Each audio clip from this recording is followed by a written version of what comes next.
እንግዲህ ትናንት ማታ አርሰናል ከኮቨንትሪ ሲቲ ጋር ጨዋታውን አከናውነው ነበረ። አርሰናልም ይህንን ጨዋታ በቀላሉ 3-0 በሆነ ሰፊ ውጤት ማሸነፍ ችሏል ማለት ነው። እንግዲህ አርሰናል በጨዋታው ትልቅ መልእክት ነው ያስተላለፈው። ድንቅ አጨዋወት ነበረ የተጫወቱት። አሰላለፉንም ከዚህ አስቀድመን እንደተናገርነው የጉማሬሽና ራይስ አካባቢ ብቻ ነው ለውጥ የነበረው። ከዛ ውጪ አርሰናል ምርጥ የሚባል አቋሙን አንዳንድ ክፍተቶች ቢኖሩትም አርቴታም እንደተናገረው ነገር ግን ምርጥ የሚባል አጫወቱ እንደዚሁም የሚያስፈራ ቲም እንደሆነ አሳይቷል። ፕሪሚየር ሊጉን አሁንም እኛ ጋር ነው የሚመጣው የሚል አይነት መልእክት ነው አርሰናሎች ያስተላለፉት። በ15ኛው ደቂቃ ካይ ሃቨርትስ የመጀመሪያውን ጎል አርሰናል አስቆጠረ።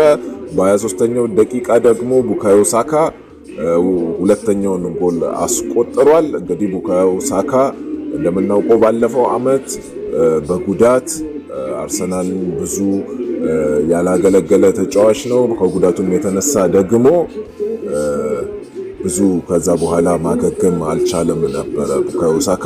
እንግዲህ ትናንትም አሪፍ የሚባል እንቅስቃሴ ያሳይቷል። እንደዚሁም በ49ኛው ደቂቃ ከእረፍት በኋላ ማርቲን ኦዴጋርድ ሶስተኛውን ግብ ለአርሰናል አስቆጥሮ አርሰናል 3-0 አሸንፏል።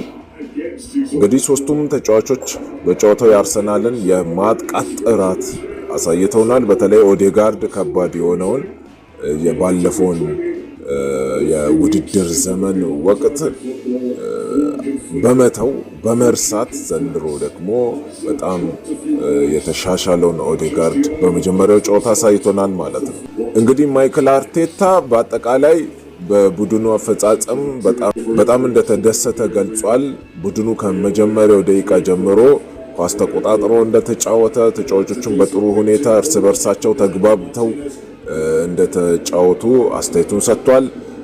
ነገር ግን ከ3-0 በኋላ ቡድኑ የነበረው የመከላከል አደረጃጀት አንዳንድ ጊዜ እንዳላስደሰተው ጠቁሟል። የተወሰነ ክፍተት እንደነበረው ጠቁሟል ማለት ነው። ስለዚህ የድል ቢሆንም አሁንም ብዙ ማሻሻል ያሉብን ነገሮች አሉ ብሎ አርቴታ አስተያየቱን ሰጥቷል። አርቴታ በተለይ በቡካዮ ሳካና በማርቲን ኦዴጋርድ ላይም አስተያየቱን ሰጥቷል። እነዚህ ተጫዋቾች ባለፉት ወቅት በጉዳት ምክንያት ብዙ ጊዜ ጨዋታዎች እንዳመለጧቸውና በዚህ ወቅት ከእነርሱ ብዙ ተጨማሪ ነገር እንደሚጠብቅ አርቴታ ገልጿል። እንደዚሁም ስለ ጁሊያን አልቫሬዝ የሚወራውን የዝውውር ወሬ በተመለከተም ተጠይቆ አርቴታ በአሁኑ ስኳድ ደስተኛ እንደሆነና ትኩረቱ ባሉት ተጫዋቾች ላይ ብቻ እንደሆነና ያሉትን ተጫዋቾች ማሻሻል እንደሆነ ተናግሯል ማለት ነው። የኮቨንተሪ ሲቲ አሰልጣኝ ፍራንክ ላምፓርድ የአርሰናልን የአጨዋወት መንገድ አድንቋል።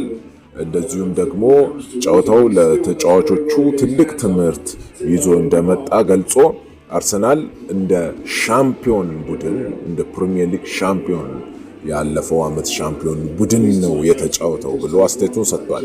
ላምፓርድ ግን ይህ የመጀመሪያ ጨዋታ ብቻ መሆኑን በመጥቀስ ኮቨንተሪ ከዚህ በላይ እንደሚያሳይ እምነት አለው። በተለይ ኮቨንተሪ ሲቲ ሶስተኛው ጎል ከተቆጠረባቸው በኋላ ያሳዩት አሪፍ እንቅስቃሴ ነው። ከዛ ውጪ ግን ኮቨንተሪዎች ኳስ ሲይዙ ኮምፈርተብል አልነበሩም። እንደተመለከትነው ጨዋታው ላይ አንዳንድ ችግሮች ነበሯቸው። ኳሶች ይቆራረጡባቸው ነበር።